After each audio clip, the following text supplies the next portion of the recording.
Hi hello ವೀಕ್ಷಕರೇ, welcome back to my YouTube channel. ಹೇಗಿದ್ದೀರಾ ಎಲ್ಲರೂ? ಐ ಹೋಪ್ ಎಲ್ಲರೂ ಕೂಡ ಚೆನ್ನಾಗಿದ್ದೀರಾ ಅಂತ ಅನ್ಕೊಳ್ತಾ ಇವತ್ತಿನ ವಿಡಿಯೋನ ಶುರು ಮಾಡ್ತಾ ಇದ್ದೀನಿ.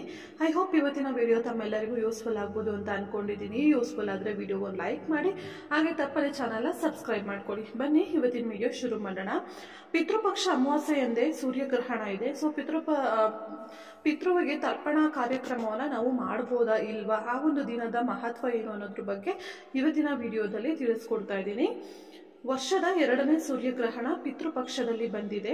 ಈ ಬಾರಿ ಪಿತೃಪಕ್ಷವನ್ನ ಸೆಪ್ಟೆಂಬರ್ 17ರಿಂದ ಅಕ್ಟೋಬರ್ 2ರವರೆಗೆ ಇದೆ. ಸೂರ್ಯಗ್ರಹಣವು ಅಕ್ಟೋಬರ್ 2ರಂದು ಸಂಭವಿಸಲಿದೆ.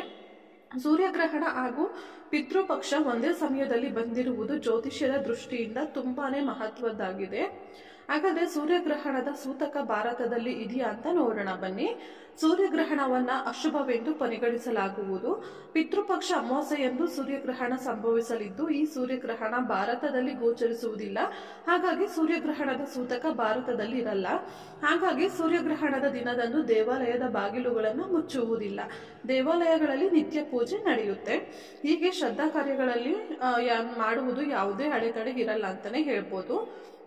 ಇನ್ನು ವೈಜ್ಞಾನಿಕವಾಗಿ ಸೂರ್ಯಗ್ರಹಣ ಅಂದ್ರೆ ಏನಂತ ನೋಡೋದಾದ್ರೆ, ಚಂದ್ರನು ಭೂಮಿಯ ಸುತ್ತ ಸುತ್ತುತ್ತಿರುತ್ತದೆ, ಭೂಮಿ ಸೂರ್ಯನ ಸುತ್ತ ಸುತ್ತುತ್ತಿರುತ್ತದೆ. ಸೂರ್ಯ ಮತ್ತು ಭೂಮಿ ನಡುವೆ ಚಂದ್ರ ಬಂದಾಗ ಸೂರ್ಯನ ಬೆಳಕು ಭೂಮಿ ಮೇಲೆ ಬೀಳುವುದಿಲ್ಲ.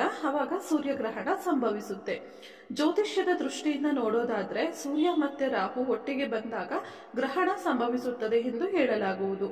ಇದನ್ನ ಅಶುಭ ಎಂದು ಹೇಳಲಾಗುವುದು. ಹಾಗಾಗಿ ಗ್ರಹಣದಂದು ಯಾವುದೇ ಶುಭ ಕಾರ್ಯ ಮಾಡುವುದಿಲ್ಲ.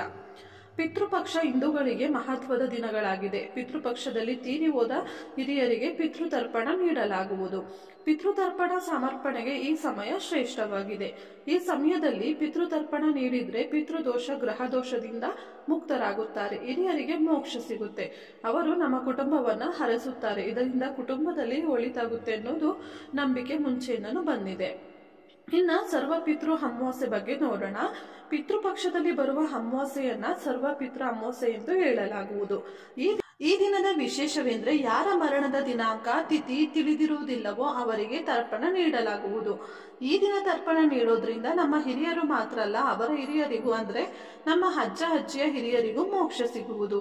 ಹೀಗಾಗಿ ಕುಟುಂಬದಲ್ಲಿನ ಸಮಸ್ಯೆ ದೂರ ಆಗುವುದು, ಕೆಲಸ ಕಾರ್ಯಗಳಲ್ಲಿ ಅಭಿವೃದ್ಧಿ ಕಾಣಲು ಸಾಧ್ಯ ಆಗುವುದು ಅಂತ ಹೇಳಲಾಗುತ್ತದೆ.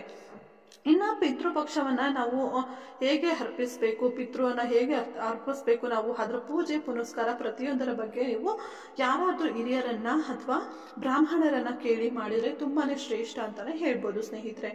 ಯಾಕಪ್ಪ ನಾವು ಈ ಒಂದು ವಿಡಿಯೋದಲ್ಲಿ ನಿಮ್ಗೆ ಅದನ್ನೆಲ್ಲ ತಿಳಿಸ್ಕೊಡ್ತಾ ಇಲ್ಲ ಅಂದ್ರೆ, ನಾವು ಅದನ್ನ ನಿಮ್ಗೆ ತೋರಿಸಿ ಅಥವಾ ಅರ್ಥೈಸೋದು ತುಂಬಾನೇ ಕಷ್ಟ ಅಂತ ನನ್ನ ಒಂದು ಅಭಿಪ್ರಾಯ. ನಮ್ಗೆ ಗೊತ್ತಿಲ್ಲದೆ ನಾವು ಹೇಳಿದಾಗ ನೀವೇನೋ ಒಂದು ತಪ್ಪು ಮಾಡಿ ಅದು ನಿಮಗೆ ಬೇರೆ ರೀತಿ ಶಾಪ್ ಹೋಗ್ಬಾರ್ದು ಅನ್ನೋ ಒಂದು ಉದ್ದೇಶದಿಂದ ನಾವಿಲ್ಲಿ ಯಾವ್ದನ್ನು ಕೂಡ ಹೇಳ್ತಾ ಇಲ್ಲ. ಐ ಹೋಪ್ ನನ್ನ ಒಂದು ಉದ್ದೇಶ ನಿಮ್ಗೆ ಅರ್ಥ ಆಗಿರ್ಬೋದು ಅಂತ ಅನ್ಕೊಳ್ತೀನಿ.